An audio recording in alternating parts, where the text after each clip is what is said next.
Another round of applause. You see, there is something interesting around this place. Your singing is exceptional. Your singing is really exceptional. Now it seems to be part of Ghana. In the morning, I thought it was just that exceptional group in the morning, but it seems all the groups are just exceptional. So it seems music is part of Ghana here. And there's that other part, how do you call it? Is it high life or something? High life. I was like, no, this is interesting. We don't have that kind of, music in Zambia. In fact, not just Zambia, but the whole of Southern Africa. We don't have that. So when I was listening to that, I'm like, this is very nice. And how I wish I could export this to, Zambia. But you see, we are differently talented. I can't sing, I can't sing. And how I wish I could, take this back to my country. Welcome to this evening's presentation. We can give a round of applause to Brother Franklin. That was, that was exceptional. That was exceptional. So I'll do a quick presentation because I want to see if we can have an opportunity for question and answer session afterwards, and just to see if we can interact at that level. So what I'll basically do, I'll give a quick synopsis, key points that I believe would be extremely important for you to factor in. I spent a lot of time in the morning just to share on a couple of aspects on my journey and the things that I believe would be quite helpful for you to start your journey. Now that you have started your journey, I'll share a couple of lessons that I believe are very important. So maybe let me give you about four key aspects that have been very important and pertinent in my life. So the first one is working in versus working on your business. Let us say this, working in versus working on your business. Now here's something interesting. Working in is when you are involved in the running of your business. When you are involved in the running of your business, you can do quotations, you're involved in production. And if you are involved in the running of your business, you are then working in the business. On the other hand, working on the business simply means you are holding a strategic role. You are just controlling pieces in your business. You are not working in the business, but working on the business. Now, here's something interesting. If you are to succeed as an entrepreneur, and if you are to position yourself very well as an entrepreneur, you need to begin by working in the business. You work in the business, then you move out of the business, then start working on the business. Work in, move out, and start working on the business. Now here's something interesting.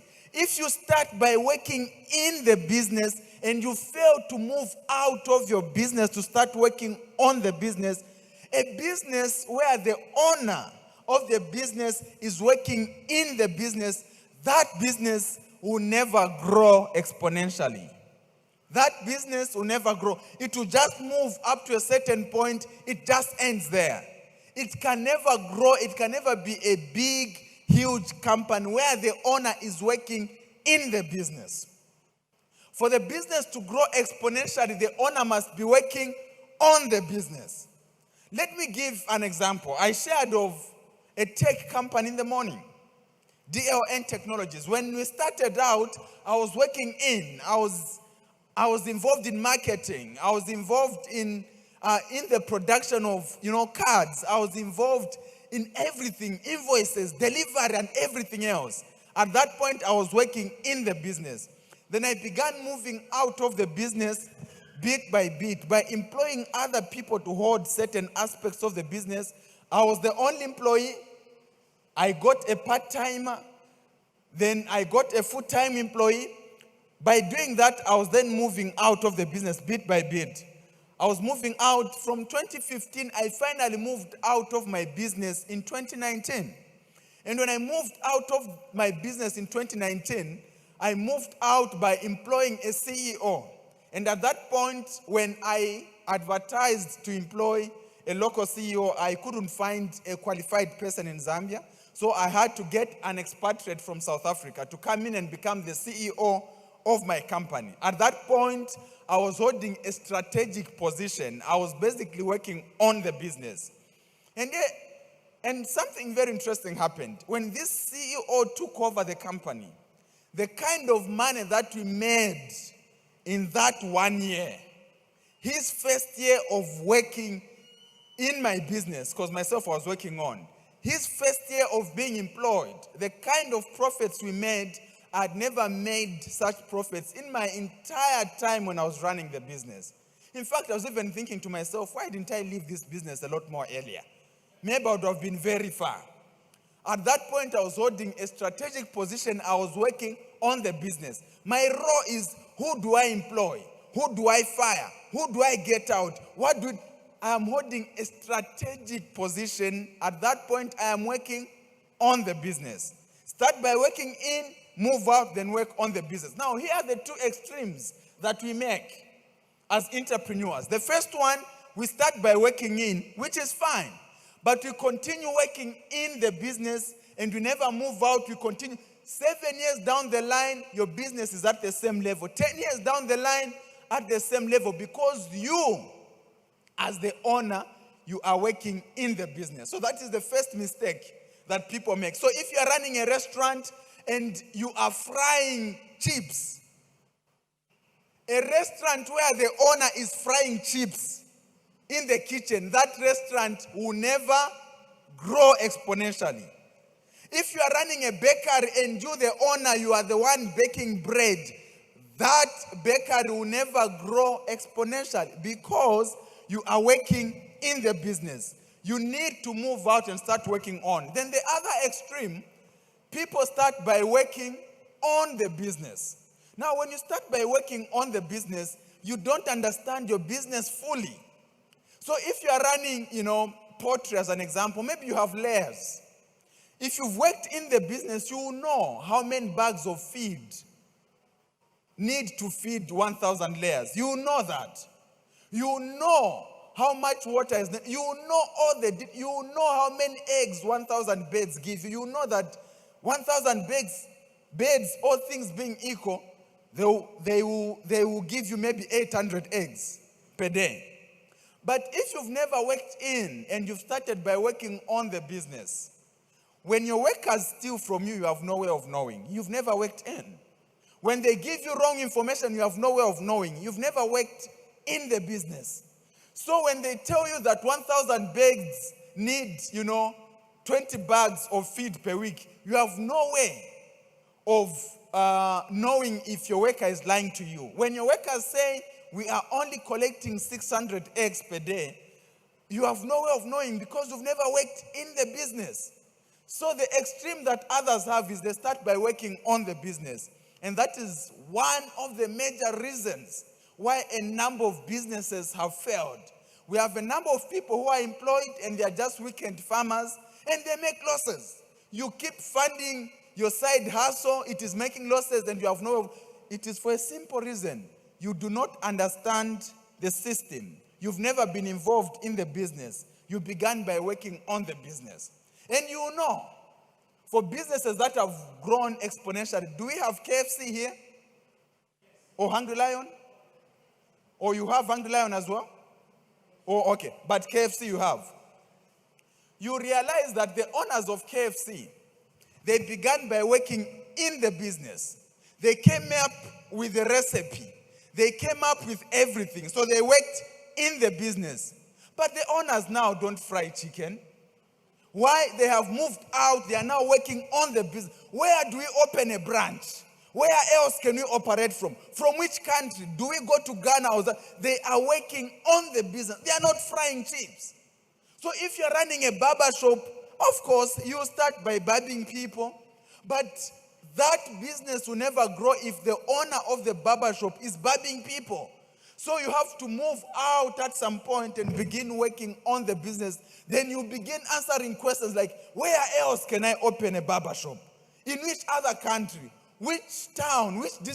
At that point, you are working on the business. So just to summarize it, work in, move out, and start working on the business. Does that help?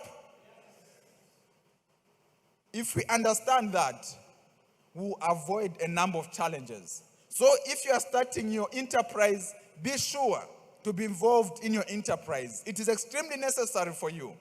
Very, very important. Now, having settled that, the other thing that I would want you to pick out, which is extremely important, is overhelping family, friends, and churchmates has perpetuated poverty.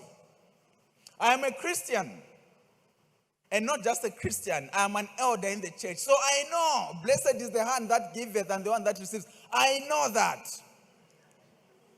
But I want to tell you that overhelping family, friends, and churchmates has perpetuated poverty in our lives. Let me break it down for you. Maybe let me give an example. Or maybe let me give myself as an example. I shared in the morning that I come from a very poor background, from the village. I'm the second born in my family. So at the village, we would do, plowing as pieceworks, where you have oxen and, go around and do the plowing and whatnot. That my brother knew very well. So he used to make money out of that. Then for myself, as I shared my story, got to Matero Boys, made the resolve that I wanted to save my family from poverty. From Matero Boys, I was selling pamphlets. From pamphlets, go to the village.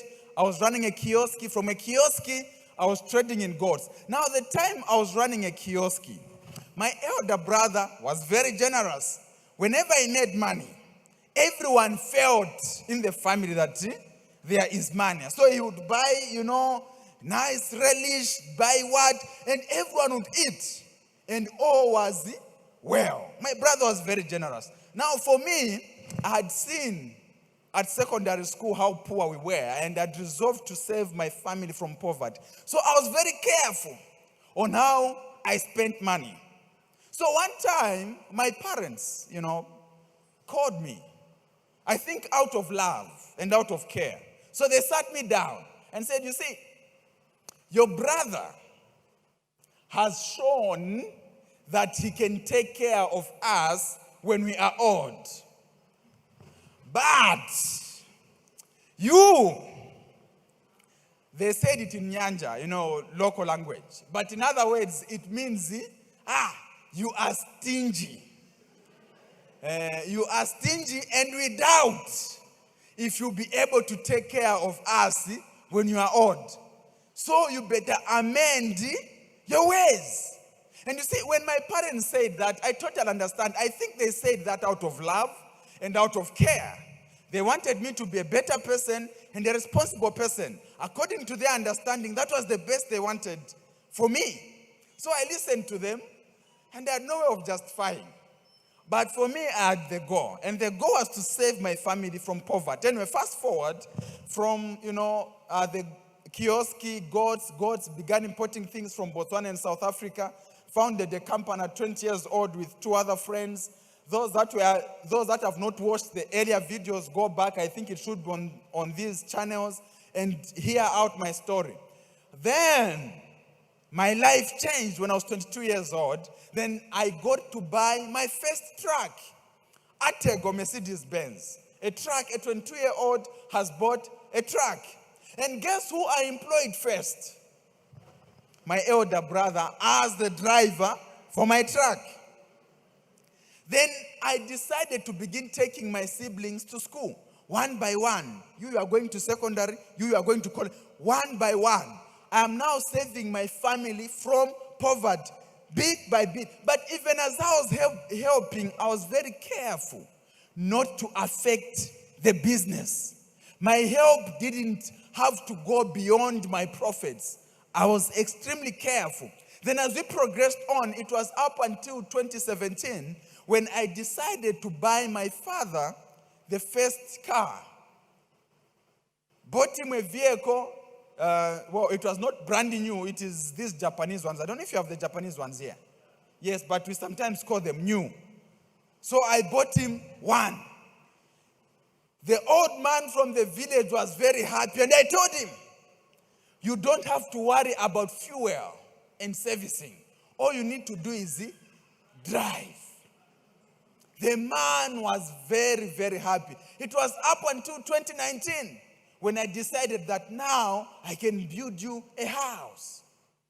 Then I told him and mom, to say, okay, fine, here is an architecture engineer. Come up with the design of the house that you want, and I'll build it for you.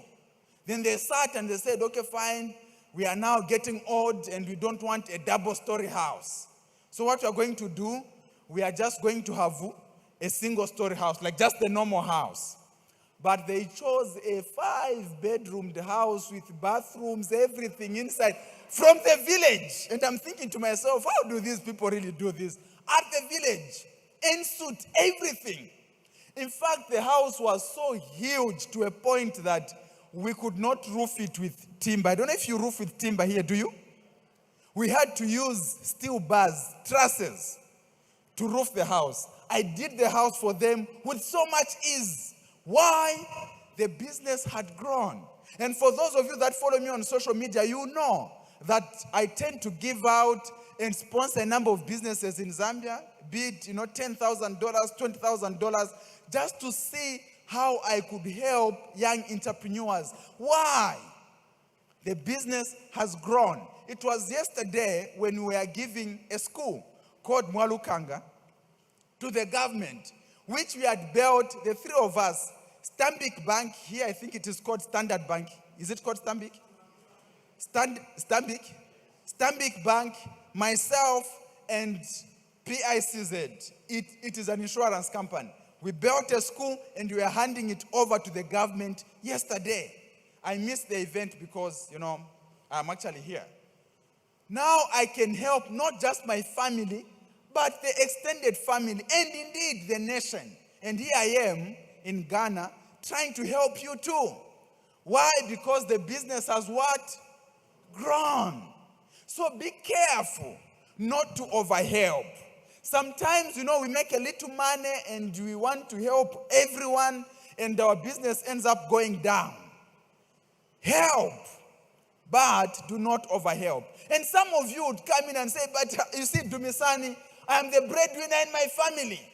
I am the breadwinner in my family. If I don't help them, they will die. So you think you are the Messiah? Eh? You think you are the Messiah? No, if you think you are the Messiah, try dying. Just try it. Just die. And see if they will not survive. You die, they are burying you. In fact, before they even bury you, they are laughing and joking. Life is back to normal. And you thought your people can survive without you. Help, but do not overhelp. And the funny thing is, when money comes in, we are ever all out helping. And the funny thing also is that when money comes in, problems come in. Immediately money hits your account. No, the grandfather has swallowed the shovel. No, my nephew has swallowed the razor blade. And you have to spend all the time. And now I don't know if you have kitchen party committees here and wedding committees ever contributing. Birthday party committee contributions. Every time we overspend and we affect our businesses. What I'm putting across is this. Help, but do not overhelp. Is that fine? Does that help? Or maybe does it make me sound evil? All right. So having said that, the third thing, I think I'll just share 4 things. The third thing is failure to handle failure has led to more failure. Failure to handle failure has led to more failure. Now, let me give myself as an example because I know what I've gone through and I know what I've actually been able to handle. Have I faced failure? Yes. Those that followed the journey, 2010, 12th March, I was robbed in South Africa at knife point. They got all the money. The only money that survived was a little money for transport back to Lusaka, which was in my inner pocket. Like I said in the morning, please don't ask me which inner pocket. Just know that there was a little money in the inner pocket. 2013, I made a massive loss in a tomato project. So you can go back on the earlier video, you get that. I lost everything. In the process, I even lost Bay. Remember the story? I made a massive loss. From that one, 24th August 2014, one of my trucks was involved in a tragic accident which led to the closure of my transport company. 2019, I was scammed. I don't know if scammers are here as well. On the internet, people intercepted emails. I'm sending money to the US. I'm sending money to the wrong account. $19,296 gone. In the process, I lost $40,000. 2019, gone just like that. I have faced these losses. Now, question, how have I handled failure? How have I handled those losses? How come I'm still sane? How come I'm still normal, no depression, nothing? I will explain this thing twofold. I don't know if this can work for you, but this is what worked for me. The first one, it is from the spiritual side. The other one, it is from the, physical side. So from the spiritual side, I find comfort in Genesis 1 verse 26. Let us make man in our image. Let us have him have dominion over the fish of the sea, the birds in the sky, and over everything that creepeth. 27, man is created. 28, man is given a charge. I give you dominionship over the fish of the sea, the birds in the sky, and over everything that creepeth on earth. Keyword, I give you dominionship. Not that you own. You just have what? Dominionship. And here's my understanding. Man is not meant to own anything. We just have dominionship. So when I make losses, I know that I did not own in the first place. I just had dominionship. Naked I came, naked I'll go. What I have is dominionship. And I shouldn't kid that, you see, just as a reminder to us, on the fact that you own nothing.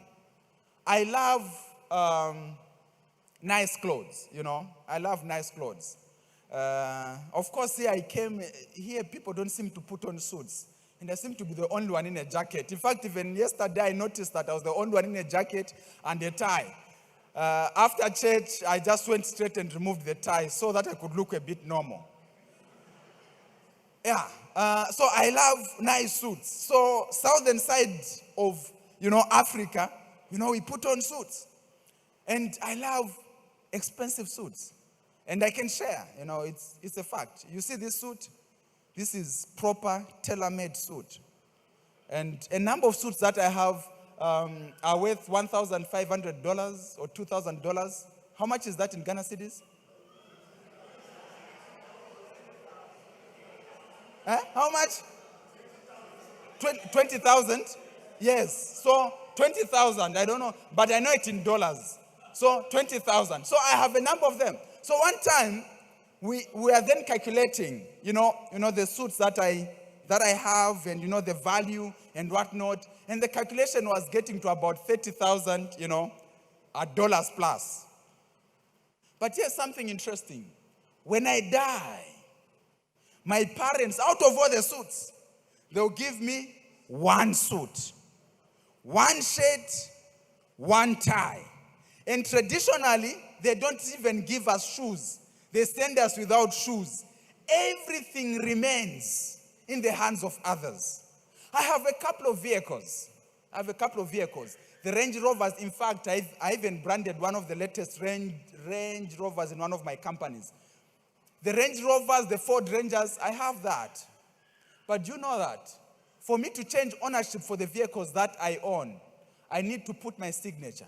when I die, or that my parents, in fact, not even my parents, an old uncle from the village will just sit around the fire and they'll say, from today onwards, you will be the representative.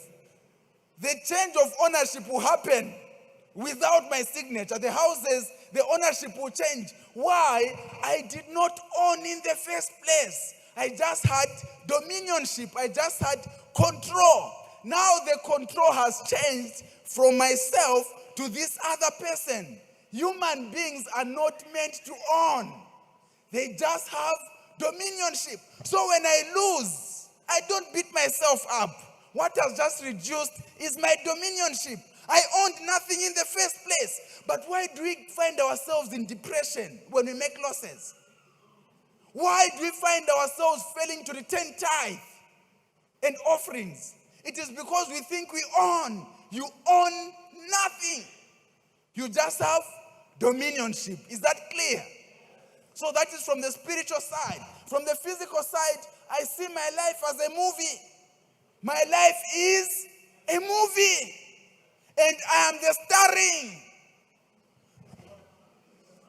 Imagine watching a movie where the starring, win a film, I don't know how, the owner of the film, how do you call it? I'm now just interpreting it directly from our language.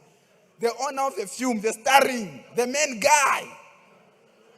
Imagine that the main guy from the start of the movie, he's beating everyone beaten. Up to the last fight, he beats. Would that movie be interesting? Okay, no, for our sisters, they love movie.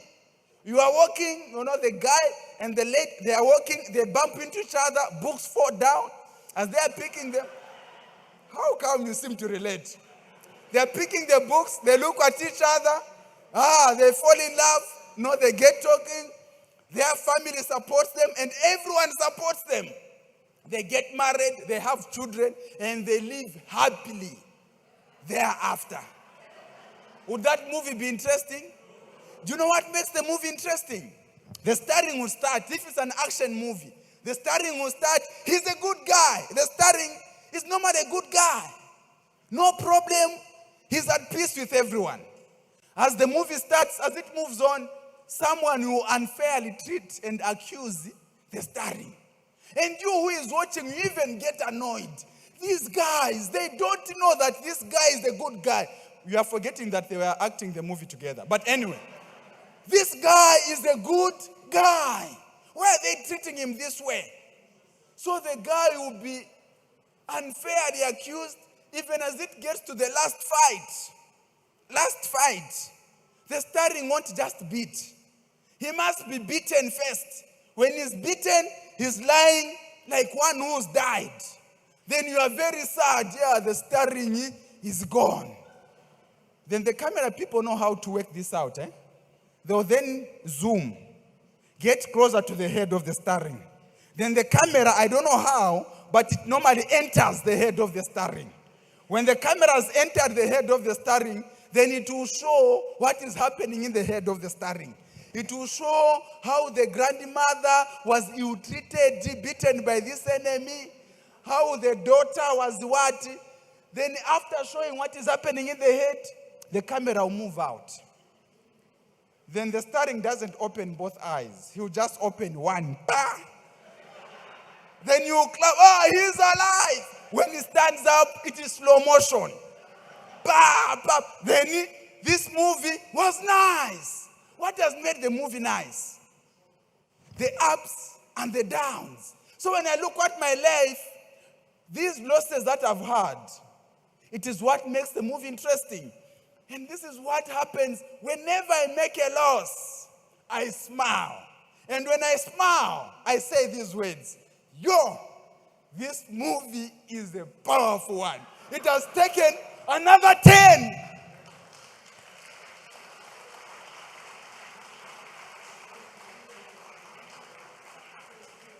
But you need to understand that the winner film, the starring, won't die. You win. So I know. Even when I make a loss, I won't cry. I know that me, Finally, I'll win. I mean, I'm the starring.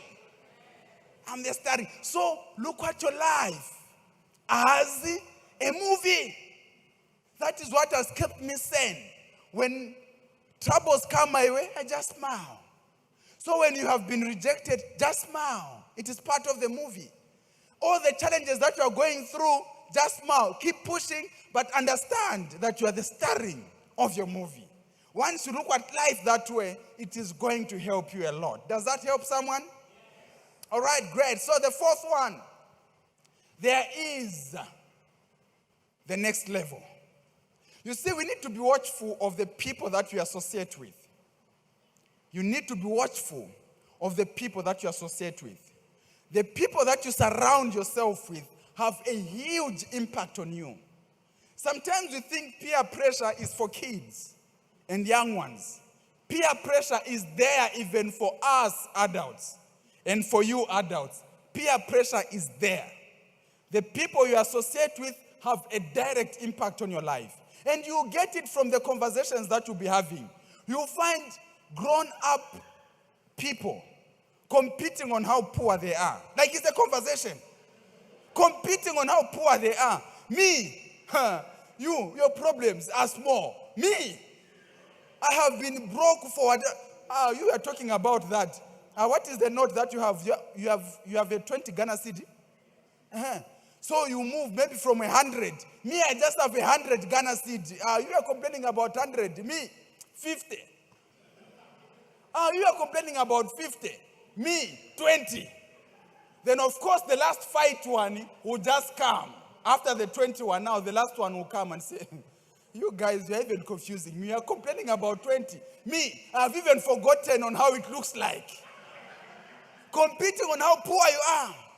The people you keep around yourself have an impact on your life. And this is the same with those in school.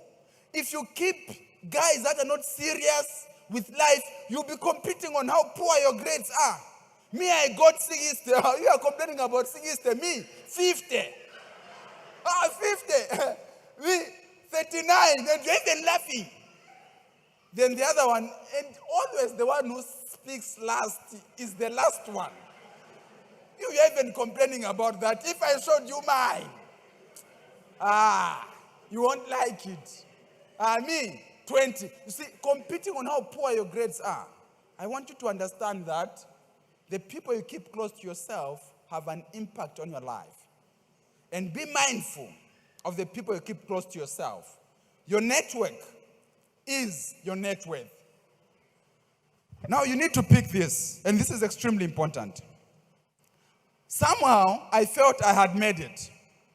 I mean, I'm the radical entrepreneur. The problem happened in 2018. I went for a meeting in London.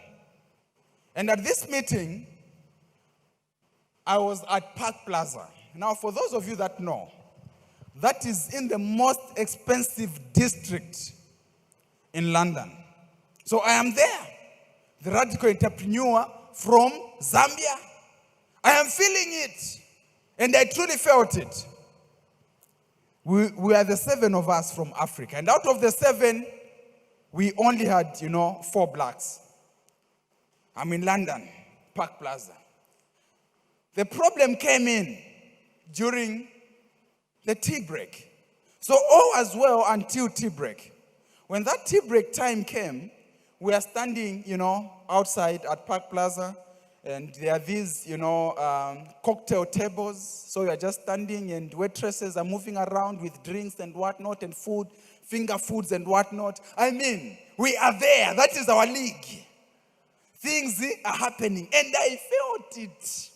That the levels are at a totally different level. Then the problem came in. My happiness was short-lived.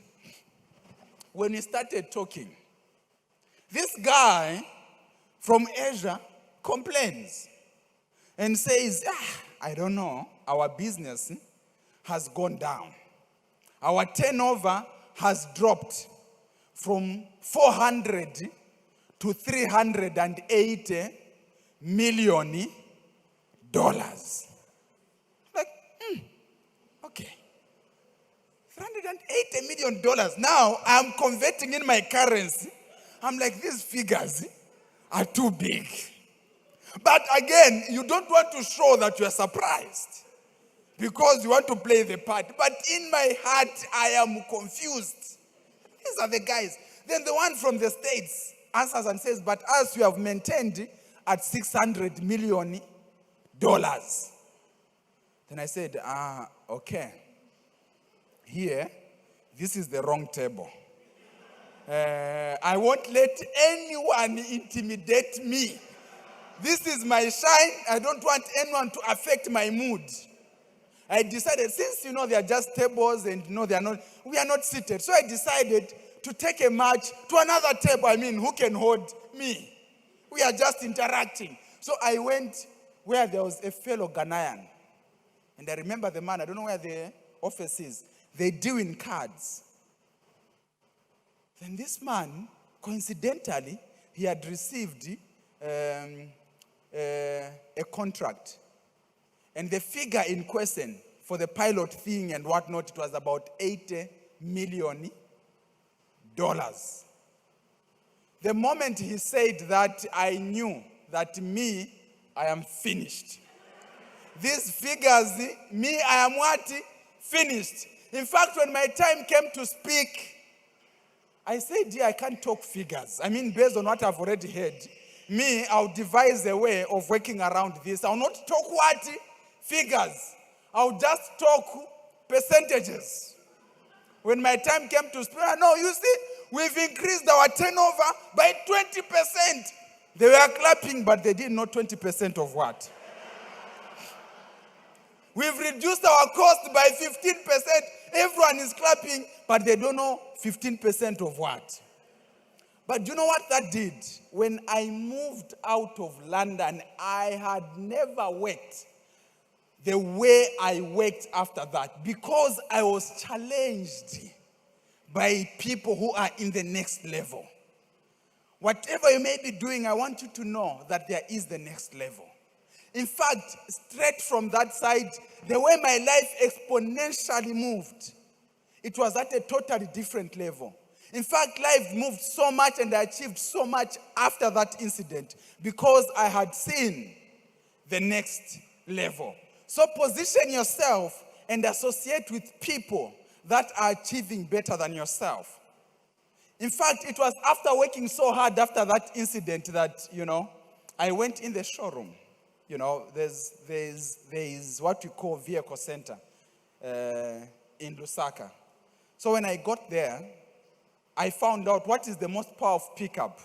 So most Zambians love Ford Ranger. So I wanted a pickup then. Wanted a Ford Ranger. Love a Ford Ranger. So I went to the showroom and I said, I want a Ford Ranger.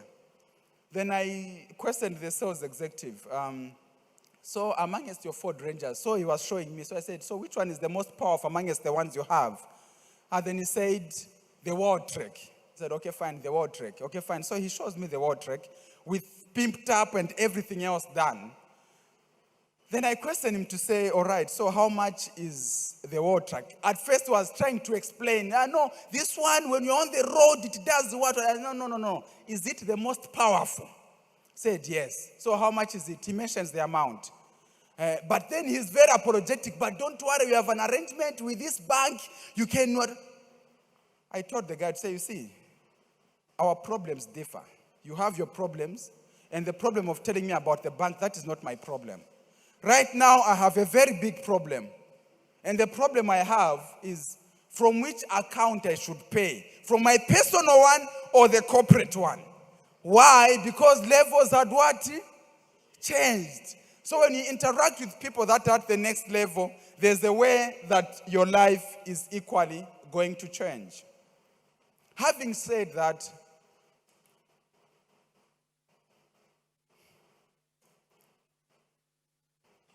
I'm a sad man. A very sad man.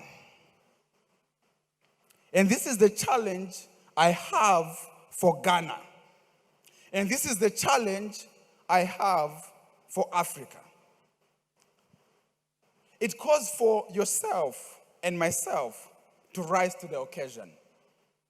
I saw news today that 1,000 medical doctors who have gone through this housemanship in Ghana, the government says they will not employ these medical doctors. 1,000 medical doctors. They will not be employed because of lack of finances. These are medical doctors. And this story is not different. I'm coming from Malawi before passing through Kenya. The story is the same. Jobs are difficult to come by. And this is the same story in Zambia. The creme de la creme medical doctors are holding placards. And you see, I'm holding on to medical doctors because medical doctors had it easy to get a job. So if medical doctors are having it difficult to get a job, it simply says a lot about many other professions. So getting a job has now become very difficult. It calls for yourself and myself to rise to the occasion and begin entertaining the thought of entrepreneurship. There is no single government in the entire world that is going to curb the challenges of unemployment. It calls for yourself and myself to curb the challenges of unemployment. We need to begin thinking of entrepreneurship. I know that from a very young age, we have been told that go to school, get a job, and become successful. But there are no jobs. We need to have a revolution. We need to stand together and realize that entrepreneurship is the way to go. No one is going to give us these jobs. No one is going to employ us. We need to take it personal. And for this change to take place, it will call yourself and myself to rise to the occasion and begin thinking of entrepreneurship. Entrepreneurship is the way to go. Don't tell me the story that no, others are born to be entrepreneurs and others are not. Every person can be an entrepreneur. You can learn to be an entrepreneur. You can learn. The same way you learn different languages, the same way you learn different cultures, the same way we learn different accents, is the same way we can learn to become entrepreneurs. We can change. The same way our forefathers brought us political independence is the same way we can bring about economic independence. The challenge we have is that we think we can't. I want to remind you that we can. You are in Ghana here, the story in Nigeria, the story in Gambia, the story in Zambia, the story in Botswana is the same. We need to rise to the occasion, especially you, the young ones. The future of this continent is in our hands. It is the young people that have changed the narrative of Africa. It is the young people that brought us political independence. And we are the young people that should bring about economic independence. Let us hold hands and realize that we can change this. No one is coming to change anything here. No one out there is spending sleepless nights because of our challenges in Africa. It is yourself and myself. The challenge with current youths, the challenge with current young people is that we think we can't do anything. And we are comfortable as WhatsApp admins deciding on who to add and who to remove. And we are comfortable there. We can make the change. The people that brought us this liberation, Muammar Gaddafi, 27 years old, he was leading Libya. In Zambia, our president was 40 years old and was one of the oldest. The oldest in the entire cabinet was 42 years old. The majority were 35 and below. And this is the story across Africa. It was young people. But what are we, young people, doing about the challenge that we have? One who stands to make the change, we want to fight him. One who stands to change the direction, we want to fight the person. And as a result, those that are fighting to make the change are not moving at the rate they should move at. You youths who are here, I would want you to be the change that Ghana has been waiting for. I want you to be the change that Africa has been waiting for. Once we hold hands and push together, Africa will be a better place. May God bless us all.